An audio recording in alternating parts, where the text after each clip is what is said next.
Star movies presence Thiagarajan இயக்கத்தில் பிரசாந்த் நடிப்பில் அந்தகன் வெற்றி நடை போடுகிறது.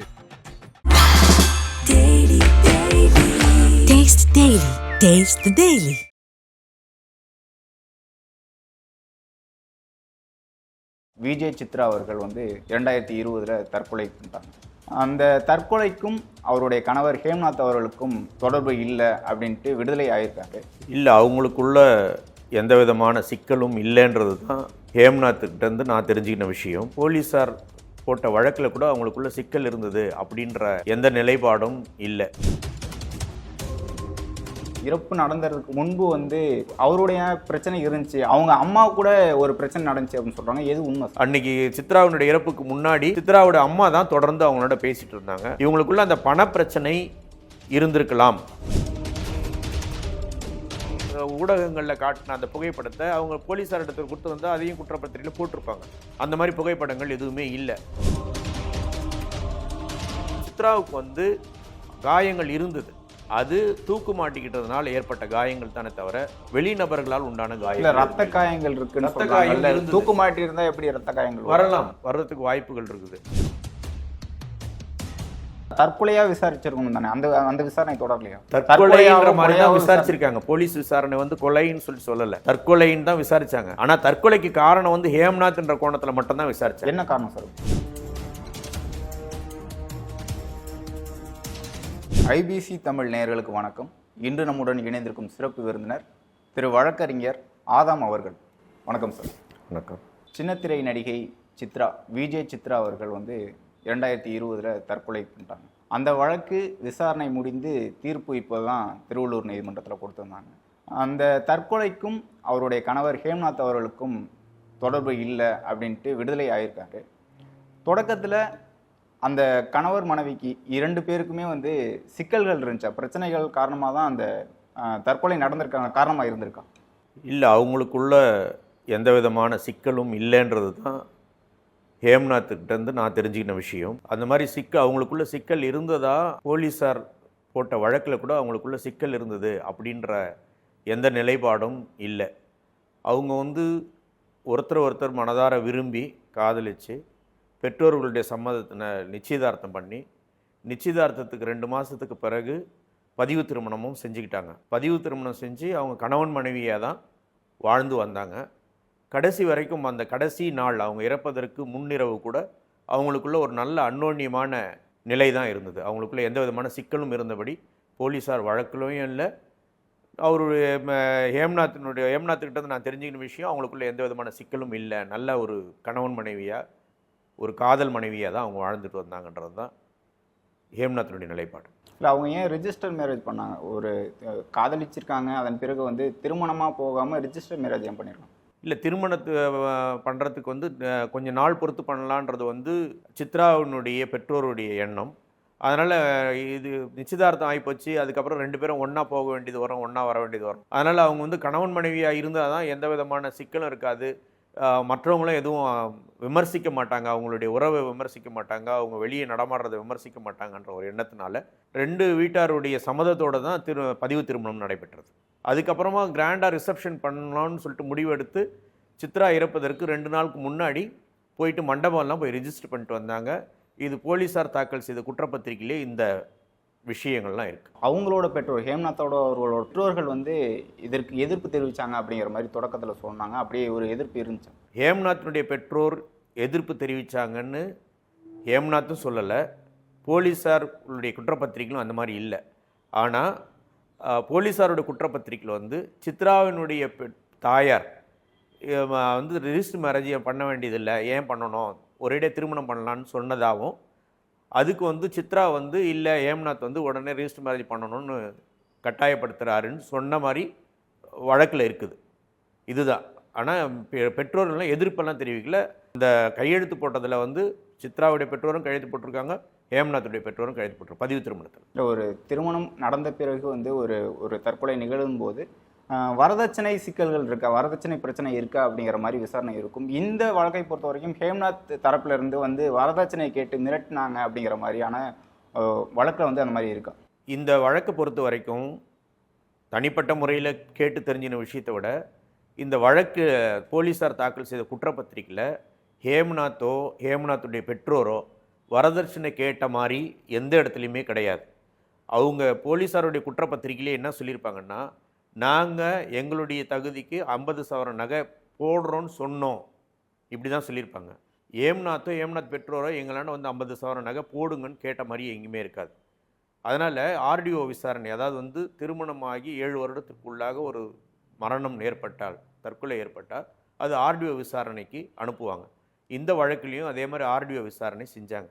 அந்த ஆர்டிஓ விசாரணையில் அவங்களுடைய இறுதி முடிவே என்னன்னா, இந்த தற்கொலை வரதட்சணை கொடுமையினாலோ வரதட்சணை கேட்டதுனாலோ ஏற்பட்ட மரணம் அல்ல அப்படின்னு தான் அவங்க அவங்களுடைய கருத்து சொல்லியிருக்காங்க. இப்போ அவங்க சித்ரா அவர்கள் சின்ன திரை நடிகையாக இருக்காங்க, அதே மாதிரி தொகுப்பாளராக பல நிகழ்ச்சிகள் நடத்தியிருக்காங்க. ஹேம்நாத்தை பொறுத்த வரைக்கும் அவரோட பொருளாதாரம் செல்வந்தராக இருந்தாரா, இல்லை அவருடைய பொருளாதாரம் நலிவடைந்து இருந்ததாங்கிற ஒரு அவர் நல்ல பொருளாதார நிலைமையில் இருந்ததாக தான் சொல்கிறார். அவருடைய குடும்ப பின்னணி எனக்கு தெரியாது. ஏன்னா அவர் என்னை பொறுத்த வரைக்கும் அவர் என்னுடைய கட்சிக்காரர், அவ்வளோதான். அவருடைய பேக்ரவுண்டை பற்றி நான் தெரிஞ்சுக்கணுன்ற அவசியமும் இல்லை. அவர் நிச்சயதார்த்தம் நடந்தது, நிச்சயதார்த்தத்தையே நாங்கள் தான் முழுசாக நடத்தணும். பெண்ணுக்கு நான் 35 சவரன் நகை போட்டேன், 1 கிலோ அளவுக்கு வெள்ளி தட்டு கொடுத்தேன், கொலுசு போட்டேன், விலை உயர்ந்த பட்டுப்புடவை வாங்கி கொடுத்தேன், இப்படி தான் சொல்கிறார். அப்படி இருக்கும்போது அவங்க ஒரு நல்ல வசதியான நிலைமையில் இருந்தாங்க அப்படின்னு உணர முடியுதே தவிர அவங்களுடைய பின்புலம் என்னன்றது எனக்கு தெரியாது. இறப்பு நடந்ததுக்கு முன்பு அவருடைய பிரச்சனை இருந்துச்சு, அவர் கூட ஒரு மோதல் இருந்துச்சு அப்படின்னு சொல்கிறாங்க. அதே மாதிரி அவங்க அம்மா கூட ஒரு பிரச்சனை நடந்துச்சு அப்படின்னு சொல்கிறாங்க. எது உண்மை சார்? அதாவது இறப்புக்கு முன்னாடி ஹேம்நாத்துக்கும் இறந்து போன சித்ராவுக்கும் பிரச்சனை இருந்தபடி போலீஸ் விசாரணை குற்றப்பத்திரிக்கையில் எதுவுமே கிடையாது. பொதுவெளியில் ஏதாவது பேசியிருக்கலாம், அதை பற்றி எனக்கு தெரியாது. குற்றச்சாட்டை பொறுத்த வரைக்கும் ஹேம்நாத்துக்கும் சித்ராவுக்கும் பிரச்சனை இருந்ததா போலீஸ் விசாரணையில் எதுவும் தெரிய வரல. இல்லை, அவங்களுடைய ஃபோன் காலை பார்த்துருப்பாங்க, கால் ரெக்கார்டிங்ஸை பார்த்துருப்பாங்க, அவங்க யார் கூட அதிகமாக பேசியிருக்காங்கன்னு ஒரு விஷயம் இருக்கும், அதெல்லாம் விசாரணை பண்ணியிருப்பாங்கல்ல. போலீஸாருடைய விசாரணையில் 4 செல்ஃபோன் கைப்பற்றினாங்க. அந்த மரணம் நடந்த இடத்துல 4 செல்ஃபோன். அதில் சித்ராவோட 2 செல்ஃபோன், ஹேம்நாத்துடைய 2 செல்ஃபோன். இந்த 2 செல்ஃபோனுடைய உரையாடல்கள் எல்லாம் பார்த்தாக்கா சித்ராவும் ஹேம்நாத்தும் நல்ல முறையில் உரையாடிட்டு இருந்தாங்க, ரொம்ப அன்னோன்யமாக உரையாடிட்டு இருந்தாங்கன்றது தான் அந்த ஃபோன் ரெக்கார்ட்ஸில் கிடைச்ச தகவல். அதை தான் குற்றப்பத்திரிக்கையிலே அவங்களே போலீஸாரே தாக்கல் செஞ்சு. அவங்களோட மரணம் ஒரு ஹோட்டலில் நடந்திருக்கு. அவங்களுடைய வீடு ஹேம்நாத் அவர்களோட வீட்டில் தான் இருந்தாங்களா, இல்லை அவங்களோட பெற்றோர் வீட்டில் இருந்தாங்க? பதிவு திருமணத்துக்கு அப்புறமா ஹேம்நாத்துடைய வீட்லேயும் இருந்தாங்க, சித்ராவுடைய வீட்லேயும் இருந்தாங்க. வசதி போல் இருந்தாங்க. பெரும்பாலும் ஹேம்நாத்துடைய வீட்டில் தான் தங்கியிருந்தாங்க. இப்போ அவங்களோட பெற்றோரை பொறுத்த வரைக்கும் பிரேத பரிசோதனை பற்றியெல்லாம் எங்களுக்கு கொடுக்கல, அந்த அறிக்கையெல்லாம் சமர்ப்பிக்கல அப்படின்னு சொல்கிறாங்க. அதெல்லாம் கொடுத்தாங்களா, கொடுக்கலையா? அது முற்றிலும் பொய்யான ஒரு தகவல். ஏன்னா ஒரு குற்றப்பத்திரிகை தாக்கல் செய்கிறாங்கன்னா, மரணம் சம்பந்தமான ஒரு குற்றப்பத்திரிகை தாக்கல் செய்கிறாங்கன்னா போஸ்ட்மார்ட்டம் நடந்த அந்த ரிப்போர்ட் இருந்தால் தான் குற்றப்பத்திரிகை முழுமையாகும். குற்றப்பத்திரிகை தாக்கல் செய்து அதனுடைய நகல் போலீஸ் தரப்பு வழக்கறிஞருக்கும் கொடுக்கப்பட்டிருக்கும். இதில் சித்ராவினுடைய பெற்றோர் தனிப்பட்ட முறையில் ஒரு உயர்நீதிமன்ற உச்சநீதிமன்றத்தில் வழக்காடுகின்ற ஒரு மூத்த வழக்கறிஞரை அவங்க தனிப்பட்ட முறையில் தங்களுக்காக வைத்து கொண்டார்கள். ஏன்னா அவங்களாண்டையும் ஒரு காப்பி இருக்கும். அதனால் போஸ்ட்மார்ட்டம் ரிப்போர்ட் கொடுக்கலன்றது முற்றிலும் ஒரு பொய்யான தகவல். அவங்க தற்கொலை செஞ்சு கொட்டாங்க அப்படிங்கிற ஒரு தகவலை எங்களுக்கு லேட்டாக தான் சொன்னாங்க, காலையில் தான் சொன்னாங்க. அவங்க இரவே இறந்துருக்காங்க அப்படிங்கிற மாதிரி சொல்லப்பட்ட நிலையில் அவங்க ஒரு சில புகைப்படங்கள்லாம் காமிக்கிறாங்க, அவங்க பெற்றோர் தரப்பில் காமிக்கிறாங்க. என்னுடைய மகளோட கழுத்து பகுதியில் காயமெல்லாம் இருக்குது, இந்த காயமெல்லாம் எப்படி உருவானுச்சு அப்படிங்கிற மாதிரி கேள்விகள் கேட்குறாங்க. அதாவது அவங்களுக்கு காலதாமதமாக அவருடைய மரணம் பற்றி சொன்னாங்க அப்படின்றது தவறான தகவல். ஏன்னா போலீஸாருடைய வழக்கு, போலீஸார் ஹேம்நாத்துக்கு எதிராக போட்ட வழக்கிலேயே என்னென்னா இவங்களே புகார் சித்ராவுடைய தகப்பனார் தான் புகார் கொடுத்துருப்பார். அந்த புகார்லேயே அவர் என்ன தெரிவிச்சிருப்பார்னா, எனக்கு ஏர்லி மார்னிங் ஃபோன் பண்ணாங்க, நான் தூங்கிட்டு இருந்தேன், அதனால் எடுக்க முடியல, அதனால் என்னோடய மனைவி செல்ஃபோனுக்கு திருப்பி பண்ணாங்க.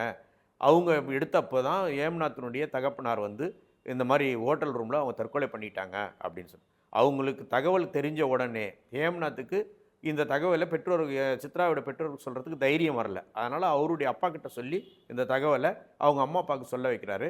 அவங்க காலதாமதமாக ஃபோன் எடுக்கிறாங்க. இது புகார்லேயே இருக்குது. இல்ல கழுத்துல எப்படி காயம் அதாவது அதுக்கு வந்துச்சு, அடுத்தபடி அதே நீங்க மாதிரி சொல்றபடி அவங்க புகைப்படம்லாம் காட்டினாங்கன்னு சொல்றீங்க. இந்த பொதுவெளியில ஊடகங்கள்ல காட்டின அந்த புகைப்படத்தை அவங்க போலீஸார் இடத்துல கொடுத்து வந்து அதையும் குற்றப்பத்திரிகையில் போட்டிருப்பாங்க. அந்த மாதிரி புகைப்படங்கள் எதுவுமே இல்லை.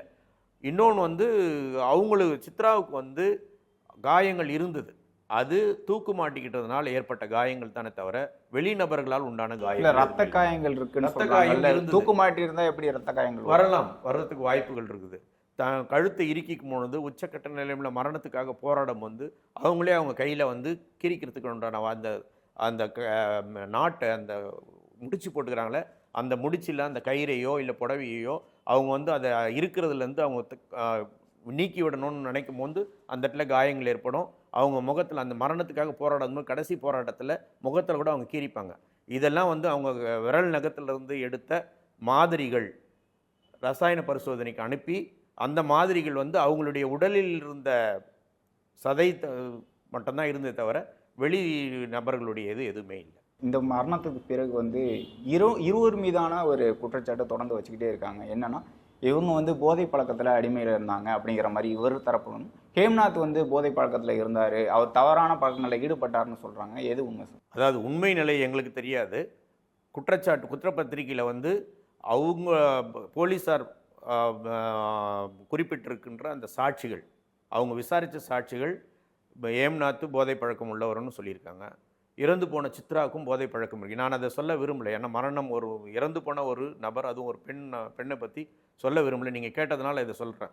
2 பேருக்குமே போதை பழக்கம் இருந்ததா போலீஸ் விசாரணையில் விசாரித்த சாட்சிகள் சொல்லியிருக்காங்க. நீதிமன்றத்துலேயும் அதை சொல்லியிருக்காங்க. இல்லை அவருடைய நண்பர் அப்படிங்கிற ஒரு வந்து பதிவு பண்ணுறாரு, இவர் வந்து போதை பழக்கம் அதிகமாக இருக்குது, மற்ற பெண்கள் கூட பழக்கங்கள் தான் இருக்குது, இதெல்லாம் வந்து சிக்கலாக இருக்குது, அதனால பிரச்சனைகள் வந்திருக்கும், அதனால வந்து அவங்க தற்கொலை பண்ணியிருக்காங்க அப்படின்னு சொல்கிறாங்கல்ல. இது வந்து அவருடைய அனுமானம். இது வந்து அவருடைய அனுமானம், அவருடைய நெருங்கிய நண்பரோ யாரோ ஒருத்தருடைய அனுமானம். அதற்கு உண்டான ஆதாரங்கள் எதுவுமே இல்லை. இந்த தற்கொலைக்கும் ஹேம்நாத்தினுடைய போதை பழக்கமோ இல்லை மற்ற பெண்களோடு இருக்கிற பழக்கமோ தான் காரணம்னு குற்றப்பத்திரிகை எதுவுமே சொல்லலை. போலீஸார் விசாரணையில் அதை பற்றி எதுவுமே சொல்லலை. ஏன்னா 67 சாட்சிகள் விசாரிச்சிருக்காங்க. இந்த சாட்சிகளில் இந்த காரணத்தினால சித்ரா இறந்து போனாங்க, அவருடைய போதை பழக்கத்தினாலேயோ இல்லை அவருடைய மற்ற பெண்களுடைய பழக்கத்தினாலே இறந்து போனதா போலீஸருடைய குற்றச்சாட்டில் எதுவுமே இல்லை. அவருடைய அனுமானம், அவருக்கும் ஹேம்நாத்துக்கும் அவருடைய நெருங்கிய நண்பருக்கும் உள்ள விரோதம் காரணமாக சொல்லியிருக்கலாம். இப்போ ஹேம்நாத் மட்டும் இல்லாமல் சித்ரா மீதும் இந்த மாதிரியான விமர்சனங்கள் வைக்கிறாங்களா? அவர்களும் வந்து தவறான பழக்கங்கள் இருந்துச்சு, அதனால அது கூட ஒரு காரணமாக இருக்குன்னு சொல்கிறாங்கல்ல. சித்ராவினுடைய தவறான பழக்கமோ இல்லை ஹேம்நாத்தினுடைய தவறான பழக்கமோ அவங்களுடைய மரணத்துக்கு காரணம்னு சொல்லிட்டு போலீஸ் விசாரணையில் எதுவும் தெரிய வரல. அந்த குற்றச்சாட்டு குற்றப்பத்திரிகையில் எதுவுமே இல்லை. இந்த வழக்கில் அது ஒரு குற்றச்சாட்டாக இல்லை. வெளியே பேசியிருக்கலாம், அதை பற்றி எனக்கு தெரியாது. இந்த வழக்கில் வந்து அதை பற்றி எதுவுமே இல்லை. ஹேம்நாத் அவர்கள் வந்து தொடக்கத்திலே பேசியிருந்தார். அவர் என்ன சொல்லியிருந்தாருன்னா, அவங்களுக்கு வேலையில் வந்து அதிகமான ப்ரெஷர்கள் இருக்குது, மற்ற பிரச்சனைகள்லாம் இருக்குது, அதை பற்றி பேசிக்கிட்டே இருப்பாங்க, அவங்களுக்கு வந்து நான் ஆலோசனை வழங்கிட்டே தான் இருப்பேன், இருந்தாலும் அவங்களுக்கு ப்ரெஷர் இருக்குதுன்னு சொல்கிறாங்க. மற்ற ப்ரெஷர்னு சொல்கிறது வந்து என்ன மாதிரியான பிரச்சனைகள் சார்? அவங்க வந்து இந்த விசாரணை போயிருக்கும், இந்த விசாரணை வந்து ஹேம்நாத் மட்டும் இல்லாமல் மற்ற இடங்களுக்கும் மற்ற கோணத்திலையும் இந்த விசாரணை போனுச்சா? மற்ற வகையில் இந்த விசாரணை போலன்றது தான் என்னுடையது. அவங்களுடைய குற்றச்சாட்டு ஒரே ஒருத்தர் பேர்லேயே ஹேம்நாத் தான் இதற்கு வந்து காரணம், இந்த மரணத்துக்கு காரணம்ன்ற அந்த ஒரு நிலைப்பாட்டோடவே போலீஸார் விசாரித்ததுனால அவங்க இன்னொரு காரணம் ஏதாவது இருக்குமா, வேறு காரணத்தினால இந்த மரணம் ஏற்பட்டிருக்குமா அப்படின்னு அவங்க விசாரிச்சிருக்கணும். ஆனால் அந்த மாதிரி எந்த விசாரணையும் நடத்தலை. ஹேம்நாத் மட்டுமே ஒரு குற்றவாளியாக நினச்சி அவங்களுடைய விசாரணையை அவரோடவே நிறுத்திக்கிட்டாங்க. அதனால தான் அதனுடைய உண்மை நிலை தெரியாமையே போயிடுச்சு. ஏன் சித்ரா இறந்து போனாங்க அப்படின்ற உண்மை நிலையை வெளிக்கொண்டு வரதுக்கு முடியாத போயிடுச்சு. இப்போது தற்கொலை நடந்துச்சு, அவங்களோட பெற்றோர் வந்து ஹேம்நாத் மேலே வழக்கு தொடுத்திருக்காங்க, இந்த மாதிரியான பிரச்சனைகள் இருக்குது, புகார் கொடுத்துருக்காங்கன்னு இருக்கும்போது தற்கொலையை வந்து அரசு காவல்துறை வந்து விசாரணை பண்ணியிருக்கோம்ல, அதையும் பண்ணுது சார். அரசியல் அது காவல்துறை ஏன் அப்படி பண்ணாங்கன்றதை நாங்கள் கேள்வி கேட்க முடியாது. அவங்க ஹேம்நாத் மேலே போட்ட குற்றச்சாட்டுகள் சரியில்லாதது, அது உண்மைத்தன்மை இல்லை அப்படின்றத நிரூபிக்கிறதுக்கு தான் நாங்கள் முயற்சி பண்ண வழிய நீங்கள் இன்னொரு கோணத்தில் ஏன் வந்து விசாரணை நடத்தலைன்னு சொல்லிட்டு அதை நாங்கள் கேட்க. அவங்க தற்கொலையாக விசாரிச்சிருக்கணும் தானே, அந்த விசாரணை தொடரலையா? தற்கொலைன்ற மாதிரி தான் விசாரிச்சிருக்காங்க. போலீஸ் விசாரணை வந்து கொலைன்னு சொல்லலை, தற்கொலைன்னு தான் விசாரிச்சாங்க. ஆனால் தற்கொலைக்கு காரணம் வந்து ஹேம்நாத்ன்ற கோணத்தில் மட்டும்தான் விசாரிச்சாங்க. என்ன காரணம் சார்? அதாவது வந்து அவரு கொடுமைப்படுத்தினாரு, அவர் வந்து சக நடிகரோடு நடிக்கிறத வந்து சந்தேகப்பட்டார், அதன் காரணமாக அவங்க தூக்கு மாட்டிக்கிட்டு இறந்து போயிட்டாங்க அப்படின்னு சித்ராவுடைய பெற்றோர் சொல்கிறாங்க. அவ்வளோதான். அதுக்கு எந்த விதமான ஆதாரங்களும் இல்லை. இப்போ ஹேம்நாத் அவர்களே சொல்கிறாங்க, சித்ரா அவர்கள் வந்து மற்ற இடங்கள்லாம் வேலை பார்த்துக்கிட்டு இருக்காங்க, திரைத்துறையில் நடிக்கிறாங்க அப்படிங்கிற மாதிரி இருந்தாலும் மற்ற ப்ரெஷர்லாம் இருக்குது, ஒரு பொலிட்டிக்கல் ப்ரெஷர் இருக்குது, அதெல்லாம் நான் இப்போ சொல்ல விரும்பலை அப்படிங்கிற மாதிரி ஹேம்நாத் அவர்களே தொடக்கத்தில் பேசுகிறாங்களே, என்ன காரணம்? எனக்கு அதை பற்றி தெரியாதுங்க. பொலிட்டிக்கல் ப்ரெஷரோ இல்லை மற்ற ப்ரெஷரோ இருந்தது அப்படின்னு சொல்லிட்டு ஹேம்நாத் என்கிட்ட எதுவும் சொல்லலை. இந்த வழக்குக்கு வரும்போது என்கிட்ட எதுவும் சொல்லலை. அதை பற்றி எனக்கு தெரியாது. சித்ரா மீதான ஒரு விமர்சனம் வைக்கிறாங்க, அவங்க திடீர்னு வந்து ஆடி கார்லாம் வாங்கியிருக்காங்க, திடீர்னு பணக்காரங்களாம் ஆயிட்டாங்க, அது எப்படி, இதெல்லாம் இந்த காரணம் தான் அப்படின்னு சொல்கிறாங்கல்ல. ஒரு வளர்ந்து வர உயர்ந்து போகின்ற ஒரு நபரை, ஆணாக இருந்தாலும் சரி பெண்ணாக இருந்தாலும் சரி, இந்த மாதிரி விமர்சனங்கள் வருவது தவிர்க்க முடியாதது வரும். அவங்க நல்ல நிலைமையில் சம்பாரிச்சிருக்கலாம், அதனால நல்ல உயர்ந்த கார் வாங்கியிருக்கலாம், வீடு வாங்கியிருக்கலாம். இதெல்லாம் விமர்சனம் பண்ணுற வேண்டிய அவசியமும் இல்லை. அவங்களுடைய வருமானத்தில் அவங்க வாங்கியிருக்கலாம். அதுக்கு ஒரு தவறான ஒரு குற்றச்சாட்டை வைக்கிறத நான் சரின்னு சொல்லலை. இல்லை, இப்போ அவங்க வீடு வாங்கினது, அவங்க கார் வாங்கினதெல்லாம் லோனில் தான் வாங்கியிருக்காங்க அப்படிங்கிற மாதிரி ஆவணங்கள்லாம் இருக்கு. ஆவணங்கள் நீதிமன்றத்துக்கு வரல, ஆனால் லோனில் தான் வந்து காரும் வீடும் வாங்கினதா அவங்க பெற்றோர் சொல்லியிருக்கிறாங்க. காவல்துறை விசாரணையில் அது மாதிரி சொல்லியிருக்காங்க. சித்ரா அவர்கள் வந்து அவங்க பெற்றோர் மட்டும் இல்லாமல் அவங்களோட அக்கா குடும்பத்தையும் பார்த்துக்கிட்டாங்க அப்படிங்கிற மாதிரி தொடக்கத்தில் சொல்லியிருந்தாங்க. அவங்கள பார்த்துக்கிட்டதும் சித்ரா அவர்கள் தானா? அந்த பொருளாதாரம். ஆமாம், அவங்க வந்து பொருளாதாரத்தில் ரொம்ப உயர்ந்த நிலையில் இல்லை சித்ரா குடும்பத்தார். அவங்க பொருளாதாரத்தில் ஒரு நடுத்தர குடும்பத்தை சார்ந்தவங்க தான். அவங்க சித்ராவுடைய தகப்பனார் வந்து காவல்துறையிலிருந்து ஓய்வு பெற்ற ஒரு உதவி ஆய்வாளர் அவர். மற்றபடி அவங்க குடும்பம் வந்து பெருசாக சொல்கிற அளவுக்கு உயர்ந்த நிலைமையில் இல்லை. அதனால் அவங்க சகோதரி குடும்பமும் வந்து அவங்கள விட கொஞ்சம் பின்தங்கி இருந்ததுனால அவங்க குடும்பத்தை சித்ரா பார்த்துக்கிட்டாங்க அப்படின்றது வந்து ஹேம்நாத் சொன்னார். அப்படி சொன்னார். நீங்கள் தொடக்கத்தில் ஒரு விஷயத்தை பதிவு பண்ணியிருந்தீங்க, அவங்க அம்மா கூட தொடர்ந்து அதிகமாக பேசியிருக்காங்க, அது ஒரு காரணமாக இருக்கும் அப்படிங்கிற மாதிரி இன்னொரு பேட்டியில் கூட சொல்லியிருந்தீங்க. அது என்ன மாதிரி பொருளாதார ரீதியான பிரச்சனை அவங்க குடும்பத்திலேருந்து வந்திருக்குமா? எங்களுக்கு தெரிஞ்ச வரைக்கும் போலீஸார் தாக்கல் செய்த ஆவணங்களை பொறுத்த வரைக்கும் அன்றைக்கி சித்ராவினுடைய இறப்புக்கு முன்னாடி சித்ராவோட அம்மா தான் தொடர்ந்து அவங்களோட பேசிகிட்டு இருந்தாங்க. அந்த பேச்சில் வந்து அவங்க நகையை மீட்டுறதுக்கு சித்ரா பணம் கொடுத்ததாகவும் அந்த நகையெல்லாம் மீட்டுட்டதாக அவங்க வந்து வாட்ஸ்அப்பில் வந்து ஃபோட்டோஸ் எல்லாம் போட்டதாக போலீஸாருடைய விசாரணையில் தெரிய வந்ததாக சொல்லியிருக்காங்க. இவங்களுக்குள்ள அந்த பணப்பிரச்சனை இருந்திருக்கலாம், அது சம்பந்தமாக அவங்க தொடர்ந்து பேசியிருக்கலாம். ஆனால் அதுதான் காரணம், மரணத்துக்கு காரணம்னு எங்களுக்கு தெரியாது. கடைசியாக அவங்க தான் அதிகப்படியாக பேசியிருந்திருக்காங்க சித்ராவோட. இப்போ விசாரணையில் எத்தனை பேர் சார் விசாரித்தாங்க? இந்த வழக்கில் வந்து ஹேம்நாத் அவர்கள் விடுதலை செய்யப்பட்டிருக்காங்க, எத்தனை பேரை வந்து விசாரணை பண்ணியிருக்காங்க? மொத்தம் இந்த வழக்கில் வந்து போலீஸார் குற்றப்பத்திரிக்கை தாக்கல் செய்யும் போது 67 சாட்சிகள் அவங்க விசாரித்து குற்றப்பத்திரிக்கை தாக்கல் பண்ணாங்க. அதில் நீதிமன்றத்தில் விசாரிக்கப்பட்ட சாட்சிகள் 56 சாட்சிகள். இப்போ அந்த வழக்கை பொறுத்த வரைக்கும் விசாரணை பண்ணது வந்து ஒரு கோணத்தில் தான் அந்த விசாரணையை நடந்துச்சுன்னு சொல்லிங்க. அவங்களோட துறையை சார்ந்தவர்கள் வந்து விசாரிக்கப்பட்டிருந்தாங்க. அவங்க சித்ராவுடைய கூட நடித்த சக நடிகர்கள், அந்த பாண்டியன் ஸ்டோர்ஸினுடைய டைரக்டர், ஸ்கிரிப்ட் ரைட்டர், ப்ரொடியூசர் எல்லாரும் இந்த மாதிரி அதில் அந்த டீமில் இருக்கிறவங்க எல்லாரையுமே போலீஸார் விசாரித்தாங்க. அந்த விசாரணையில் முழுமையாக அவங்க வந்து சொன்ன ஒரே கருத்து, எல்லாருமே ஒரே மாதிரி ஒரு விஷயத்தை தான் பதிவு பண்ணியிருப்பாங்க. என்னன்னா, சித்ரா வந்து எல்லாரோடும் நல்லா கலகலப்பாக இருப்பாங்க, அவங்க நடித்து முடித்த உடனே நான் நல்லா பெர்ஃபார்மன்ஸ் பண்ணனான்னு கேட்பாங்க. அடுத்தபடியாக அவங்களுடைய பர்சனல் விஷயத்தை எதையுமே யாருக்கிட்டையுமே சொல்ல மாட்டாங்க.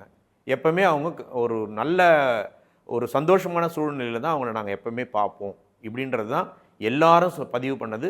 முக்கியமாக அவங்களோட இந்த வழக்கை பொறுத்த வரைக்கும் அவங்களோட கதாநாயகனாக நடித்த அந்த கதிர், அவர் மேலே தான் இந்த ஹேம்நாத்துக்கு வந்து சந்தேகம் வந்து அவரோட நெருங்கி நடிக்கிறீங்கன்னு பிரச்சனை பண்ணார் அப்படின்னு போலீஸார்கிட்ட வந்து சித்ராவுடைய பெற்றோர் புகார் பண்ணாங்க.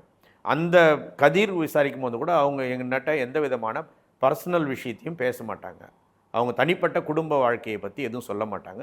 என்கிட்ட நல்லா தான் இருப்பாங்கன்னு சொல்லியிருக்கிறோம். யாருமே அவங்கள வந்து இந்த நடிக்கிறதுனால பிரச்சனைன்னு சொல்லிட்டு அவங்க கூட நடித்தவங்க யாருமே சொல்லலை.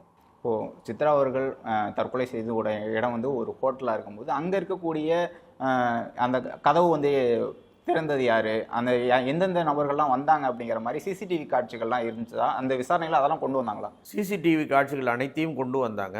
ஆனால் அந்த ரூமுக்கு போகிற என்ட்ரன்ஸ்னுடைய சிசிடிவி வந்து ஒர்க் பண்ணலைன்னு சொல்லிட்டு அந்த ஹோட்டல் நிர்வாகமே சொல்லிடுச்சு. ஏன்னா அதுக்கு முன்னாடி ஒரு வாரமாக அங்கே மழை பெஞ்சிட்டு இருக்கு, அதில் தண்ணி அந்த அந்த கீழே புதைச்சி வந்த ஒயர் வந்து அருந்து போய் ஒரு தண்ணியில் முழுகி சிசிடிவி போச்சு. மட்டும் ஒர்க் ஒரு ஆகல. ஒரு சிசிடிவி மட்டும் ஒர்க் ஆகல, மற்ற சிசிடிவிலாம் ஒர்க் பண்ணுச்சு. அதெல்லாம் சீஸ் பண்ணி ஆவணமாக போட்டாங்க, நீதிமன்றத்தில் ஆவணமாக போட்டாங்க.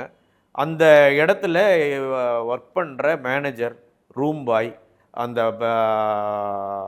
செக்யூரிட்டி, இவங்களை எல்லாரையுமே சாட்சிகளாக விசாரித்தாங்க. இறந்தது வந்து இவருடைய மனைவி, ஹேம்நாத் அவர்களோட மனைவி. இவருக்கு சந்தேகம்லாம் இருக்கும்ல, என்னுடைய மனைவி வந்து தற்கொலை பண்ணியிருக்காங்க, என்ன காரணமாக இருக்கும் அப்படிங்கிற மாதிரி இவர் தரப்புலேருந்து எதுவும் விசாரணை வந்து கொண்டு போகணும்னு கேட்டிருந்தாராம். இல்லை, அவர் எதுவுமே புகாரெல்லாம் அது மாதிரி எதுவும் கொடுக்கல. காரணம் எனக்கு தெரியலன்னு தான் அவர் சொன்னார். அவர் எந்த புகாரையும் அவர் கொடுக்கல. இல்லை, மனைவி வந்து இறந்துருக்காங்க, எந்த புகாருமே கொடுக்கலன்னா என்ன காரணம்? இல்லை, அவர் மேலேயே ஒரு குற்றச்சாட்டு வந்ததுனால அவர் அடுத்த குற்றச்சாட்டுக்கு அவர் போக முடியல. இல்லை, இப்போ மற்றவர்கள் நான் காரணம் இல்லைன்னு ஹேம்நாத் அவர்கள் சொல்லலாம், ஆனால் மற்றவர்கள் காரணமாக இருப்பாங்க, அவங்கள கண்டுபிடிங்கன்னு கேட்கணும்ல. இல்லை, அந்த நிலைமைக்கு அவர் போகிறதுக்கோ அவர் புகார் கொடுக்கறதுக்கோ இல்லாத ஒரு சூழல். இந்த அவர் இறந்து போன உடனே இவரை தான் ஒரு குற்றவாளியாக ஆக்கிடுறாங்க. அவர் அதிலேருந்து விடுபடுறதுக்கு தான், வெளியே வர்றதுக்கு தான் முடியும். அவர் வந்து அரெஸ்ட் பண்ணி அதுக்கப்புறமா ஜெயிலுக்கு போயிட்டு ஒரு 70-80 நாள் பொறுத்து தான் அவர் ரிலீஸ் ஆகி வெளியே வரார். இந்த நிலையில் அவர் வந்து யார் மேலேயும் குற்றச்சாட்டும் வைக்கல. இந்த மரணத்துக்கு உண்டான காரணத்தை அவர் தெரிஞ்சுக்கிறதுக்கு விரும்பியும் அவரால் தெரிஞ்சுக்க முடியல. இல்லை, அவர் தான் வந்து காதலிச்சு தான் திருமணம் பண்ணியிருக்காரு. அவங்களோட மனைவி வந்து இறந்துருக்காங்க. அவங்க தற்கொலை பண்ணியிருக்காங்களா, இல்லை வேற ஒரு அழுத்தம் இருக்கா, வேற ஒரு காரணம் இருக்கான்ட்டு அவர் புகார் கொடுத்துருக்கணும்ல, ஏன் கொடுக்கல சார்? தற்கொலை செஞ்சுக்கிட்டாங்கன்றது அவருக்கு நல்லாவே தெரிஞ்ச விஷயம். ரூமை விட்டு வெளியே வராரு, ரூம் லாக் பண்ணிட்டு, ரூம் லாக் ஆகிடுது.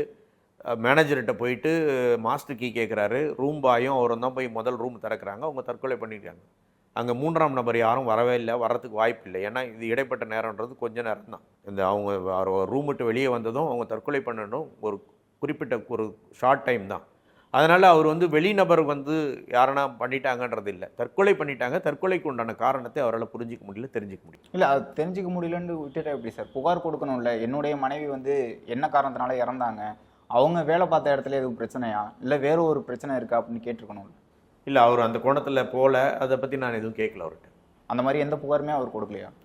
இல்லை, புகார் கொடுத்த மாதிரி என்கிட்ட எதுவும் சொல்லலை. சார், இந்த சம்பவம் வந்து 2020 காலகட்டத்தில் நடந்துச்சு. தொடக்கத்திலே வந்து இதை வந்து இப்படி விசாரிக்கணும் அப்படி விசாரிக்கணும்னு அவருடைய நண்பர்கள் வட்டாரத்திலையும் சொல்லிகிட்டே இருந்தாங்க.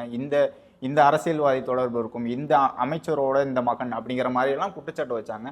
அரசியல் ரீதியாக ஒரு பின்புலம் இருக்கிறதுனால இந்த விசாரணை வந்து எந்த கோணத்துக்கும் போகாமல் ஹேம்நாத்தை மட்டுமே டார்கெட் பண்ணி இந்த விசாரணை போயிருக்கணும். என்னுடைய புரிதல் வந்து என்னன்னா, போலீஸார் இந்த வழக்கை விசாரித்த நாள் முதல்ல இருந்தே ஹேம்நாத் தான் ஒரு குற்றவாளி அப்படின்ற ஒரு எண்ணத்தில் தான் விசாரிச்சிருக்கிறாங்க. 3ஆம் நபர், அதை ஹேம்நாத்தை தவிர வேறு ஒரு நபர் இதில் சம்மந்தப்பட்டிருக்காங்களா, இல்லை அது காரணமான்ற கோணத்தில் விசாரித்தபடி தெரியல. மற்றபடி வெளியே மற்ற ஊடகங்களில் பேசுகிற விஷயங்களை நான் அதை கான்சென்ட்ரேட் பண்ணலை, அதை பற்றி நான் எதுவும் எடுத்துக்கல.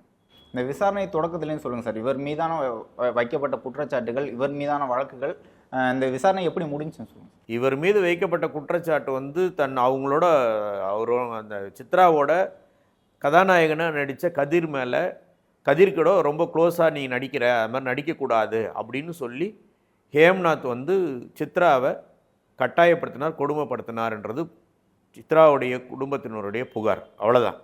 இது வந்து எந்த விதத்துலையும் நிரூபிக்கப்படலை. சாட்சிகள் விசாரணையிலையும் அந்த மாதிரி யாரும் சொல்லலை. அவர்களுக்கு விரோதமாக இருந்தால் அவர் கூட இருந்த நெருங்கிய நண்பர் மட்டும்தான் அப்படி சொல்லியிருப்பார். ஏன்னா அவருடைய சாட்சியம் எடுபடலை. காரணம் என்னன்னா, அவர் ஹேம்நாத்தினுடைய பெயிலையே கேன்சல் பண்ணணும்னு சொல்லிட்டு உயர்நீதிமன்றத்தில் ஹேம்நாத்துக்கு எதிர்க்க வழக்கு போட்டு அந்த வழக்கு உயர்நீதிமன்றத்தில் தள்ளுபடி செய்யப்பட்டது.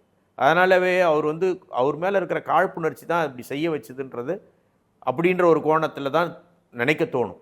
அதனால் ஹேம்நாத் சித்ராவை கொடுமைப்படுத்தினால தான் அவங்க இறந்து போனாங்க அப்படின்னு சொல்கிறதுக்கு எந்த முகாந்திரமும் இல்லைன்றதுனாலையும், நீதிமன்றத்தில் கொடுக்கப்பட்ட ஆவணங்கள், கைப்பற்றப்பட்ட ஆவணங்கள், எது தாக்கல் செய்யப்பட்ட அனைத்து காரியங்களும் ஹேம்நாத் குற்றவாளின்னு நிரூபிக்கிறதுக்கு உரிய சாட்சிகளும் ஆவணங்களும் இல்லைன்றதுனால இந்த வழக்கிலிருந்து ஹேம்நாத் விடுவிக்கப்படுகின்றார். இப்போ அவருடைய நண்பர் அப்படின்னு சொல்லப்பட்ட நபர் தொடக்கத்திலே ஒரு குற்றச்சாட்டு வச்சிருந்தாரு, பணம் என்கிட்டே நிறைய வாங்கிட்டு ஏமாத்திருக்காரு, இந்த மாதிரி நிறைய பேர்ட்ட ஏமாத்திருக்காரு, அந்த மாதிரி பணத்துக்காக தான் செஞ்சிருப்பாரு அப்படின்னு சித்ரா மீதான ஒரு குற்றச்சாட்டு. வாய்மொழியாக சொல்லப்படுற புகார்கள் எதுவுமே சட்டப்பிரகாரம் எடுபடாது. எந்த புகார் ஒருத்தர் மேலே சொன்னாலும் அது நிரூபிக்கப்பட வேண்டும், சட்டப்படி நிரூபிக்கப்பட வேண்டும். இந்த நெருங்கிய நண்பர் பணம் அவருக்கு கொடுத்துருந்து அவரை ஏமாத்திருக்கிறாரு, பணம் இது மாதிரி வாங்கியிருக்கிறாருன்னு சொன்னாக்கா அதுக்குண்டான ஆவணங்கள் எதுவுமோ அதுக்குண்டான சாட்சிகள் எதுவுமே அவர் சொல்லலை. அவருடைய அனுமானம், அவருடைய அனுமானத்தில் தான் எல்லாமே சொல்லியிருப்பார். நீதிமன்றத்தில் சாட்சி சொல்லாமல் கூட அவர் அனுமானமாக சொல்லியிருப்பார். இவர் இப்படி பண்ணியிருப்பார், அப்படி செஞ்சிருப்பார் அப்படின்னு தான் சொல்லியிருப்பார். இந்த வழக்கை பொறுத்த வரைக்கும் அவங்களுடைய பெற்றோர், சித்ரா அவர்களோட பெற்றோர் வந்து மேல்முறையீடு போகிறதுக்கான ஒரு சாத்தியக்கூறு இருக்கு. போகிறதுக்கு வாய்ப்புகள் இருக்குது, போகலாம். போனால் ஹேம்நாத் வந்து அது சட்டப்பிரகாரம் எதிர்கொள்வார். அவங்க வந்து உயர்நீதிமன்றமும் உச்சநீதிமன்றமும் போகும். உயர்நீதிமன்றம் அடுத்த கட்டம் அவங்க உயர்நீதிமன்றத்துக்கு தான் போகணும். உயர்நீதிமன்றத்துக்கு போனாக்கா அவரும் ஹேம்நாத்தும் அதை சட்டப்படி அதை எதிர்கொள்வதற்கு தயாராக இருப்பார். இப்போ சித்ரா அவர்கள் வந்து மன ரீதியாக நல்ல ஒரு பெண்ணாக இருந்தாங்க, தொடர்ந்து வந்து அடுத்த கட்டத்துக்கு முன்னேறணும்னு நினச்சாங்க. ஆனால் ஒரு நடிகையோ நடிகர்களோ வந்து இந்த மாதிரியான தற்கொலை எண்ணங்களில் வந்து ஈடுபடுறாங்க, இந்த மாதிரி தற்கொலை வந்து செஞ்சுக்கிறாங்க அப்படிங்கிறது தொடர்ந்து சொல்லிக்கிட்டே இருக்காங்களா சார்? இதற்கான காரணம் என்னன்னு நினைக்கிறீங்க சார்? அதாவது வந்து நடிகர்கள் வட்டத்தில் வந்து இது வந்து இந்த மாதிரி ஒரு கலாச்சாரம் பெருகி கொண்டே போகுது. அதனால் நடிகர் நடிகைகள் வந்து அவங்க வந்து தன்னிலையை முதலாவது உணர வேண்டும்ன்றது தான் என்னுடைய கருத்து. அவங்க தன்னிலையை உணரணும். அவங்க புகழினுடைய நிலைக்கு தன்னுடைய துறையில் வந்து அவங்க முன்னேறிட்டு வரும்பொழுது சமுதாயத்துக்கு ஏற்றபடி அவங்க வாழ்க்கையை அமைச்சிக்கணும். சமுதாய சூழலுக்கு ஏற்ற மாதிரி அவங்க வாழணும். எந்த எதிர்பார்ப்புகள் அதிகமாக போகும் பொழுது விரக்திகள் அதிகமாக வரும். இந்த சூழலுக்கு ஏற்றபடி வாழ கற்றுக்கிட்டாங்கன்னா இந்த மாதிரி ஒரு விரக்தியான ஒரு சூழல்கள் வராது. விரக்தியான சூழல்கள் வரும்போது தன்னுடைய குடும்பத்தாரோட அவங்களுடைய நிலையை பகிர்ந்து கொண்டு அவங்க வாழ்ந்தாங்கன்னா இந்த மாதிரி தற்கொலைக்கு உண்டான காரணங்கள் அது மாதிரி ஒரு சூழல்களை உருவாக்கி கொள்ளாமல் வாழ்வதற்கு வாய்ப்புகள். இல்லை, இப்போ நடிகர் நடிகைகள் தான் வந்து அவர்களோட ரசிகர்களாக இருக்கவங்களுக்கு, அதே மாதிரி இங்கே இருக்கக்கூடிய மாணவர்களுக்கு நிறைய அறிவுரைகள்லாம் சொல்ல ஆரம்பிக்கிறாங்க. அவங்க பொருளாதார ரீதியாகவும் புகழ் ரீதியாகவும் மேலே போயிட்டு ஏதோ ஒரு சர்க்கிள் வந்துச்சுன்னா மரணம் அடைகிறாங்கல்ல, தற்கொலை செஞ்சுக்கிறாங்கல்ல. இது தொடர்றதுக்கான காரணம் என்ன? இது தொடர்வதற்கான காரணம் என்னென்னா, அவங்க ஒரு நடிகையோ அந்த துறைக்கு வரும்பொழுது அவங்க சாதாரண நபராக வராங்க. அந்த துறையில் வந்து அவங்களுக்கு புகழினுடைய உச்சிக்கு போகும்போது அந்த சறுக்கல் ஏற்படுமோ அப்படின்ற ஒரு பயம். அவங்க எங்கன்னா ஒரு இடத்துல சறுக்கும் பொழுது அவங்க வந்து நம்மளுடைய பெயர் புகழெல்லாம் போயிடுமோன்ற ஒரு அச்சம். இது வந்து தன்னிலை அதுதான் சொல்கிறேன், தன்னிலையை முதலாவது உணராத காரணத்தினால தான் அந்த சறுக்கலோ இல்லை ஒரு இழப்போ இல்லை ஒரு அவங்க எதிர்பார்ப்புக்கு ஏற்ற மாதிரி வாழ்க்கையை அமையலைன்னாவோ அவங்க எதிர்பார்ப்புக்கு ஏற்ற மாதிரி நடைமுறையில் இல்லாமல் போகும்பொழுது அவங்க தன்னுடைய வாழ்க்கையை முடிச்சுக்கிற நிலைமைக்கு அவங்க போயிடுறாங்க. இப்போது நடிகர் நடிகைகளை வந்து தன்னுடைய அரசியலுக்காகவும் சரி, தன்னுடைய தலைவராக பார்க்கக்கூடிய நபர்கள் மக்கள் வந்து அதிகமாக இருக்காங்க. இவர்கள் வந்து தவறான முடிவு எடுக்கும்போது, இவர்கள் வந்து ஏதோ ஒரு சறுக்கும் போதும் தனக்கு நடந்த மாதிரி மக்கள் ஒரு மனநிலைக்கு மாறுறாங்க. மக்களோட மனநிலையை பற்றி சொல்லுங்கள் சார். இந்த மாதிரியான விஷயங்கள் கொடுத்து மக்களோட பார்வை எந்த மாதிரி இருக்குங்க? மக்களுடைய பார்வை நிச்சயமாக மாற வேண்டும். ஒரு சினிமா துறையில் அவங்க நடிக்கிறத வச்சு அவங்கள வந்து சினிமாவில் கதாநாயகனாக பார்க்காத தன்னுடைய வாழ்க்கையினுடைய கதாநாயகனாகவும் நாயகியாகவும் பார்க்கும் பொழுது அவங்களுடைய தவறுகள் வந்து அவங்க எடுத்துக்கிறது கிடையாது. அவங்கள பின்பற்றணும்னு நினைக்கிறத விட அநேக தலைவர்கள் இருக்காங்க, அநேக அறிவுசார் தலைவர்கள் இருக்காங்க, செயல்முறையில் சமுதாயத்துக்காக உழைக்கின்ற தலைவர்கள் இருக்கின்றாங்க. அவங்கள முன்மாதிரி எடுத்துக்கின்னு வாழணுன்றது தான் அடுத்த வர இளைஞர்களுக்கு சொல்லுகின்ற காரியமாக இருக்கும். சினிமா நடிகர்களுடைய அவங்களுடைய நடிப்பை பார்த்து தங்களுடைய மனநிலைமை மாற்றிக்கொள்ளாமல் சமுதாயத்திற்கு எந்த தலைவரினுடைய வாழ்வு நிலை நம்முடைய வாழ்க்கைக்கும் நம்முடைய உயர்வுக்கும் பயனுள்ளதாக இருக்கும்னு இளைய தலைமுறை நினச்சாங்கன்னா அதற்கேற்றபடி தங்களுடைய வாழ்க்கையை அமைச்சுக்கலாம். நடிகர்களுடைய வாழ்க்கைக்கு ஏற்றபடி தங்களுடைய வாழ்க்கையை மாற்றிக்கணும்னு நினச்சா இந்த மாதிரி முடிவுகளை பார்த்தாது இளைய தலைமுறை மாற வேண்டும் என்பதுதான் என்னுடைய கருத்து. இவ்வளவு நேரம் உங்களுடைய நேரத்தை ஒதுக்கி உங்களுடைய கருத்துக்களை தெரிவித்ததுக்கு மிக்க நன்றி. நன்றி. ஸ்டார் மூவிஸ் பிரசன்ஸ் தியாகராஜன் இயக்கத்தில் பிரசாந்த் நடிப்பில் அந்தகன் வெற்றி நடை போடுகிறது. Taste the Daily.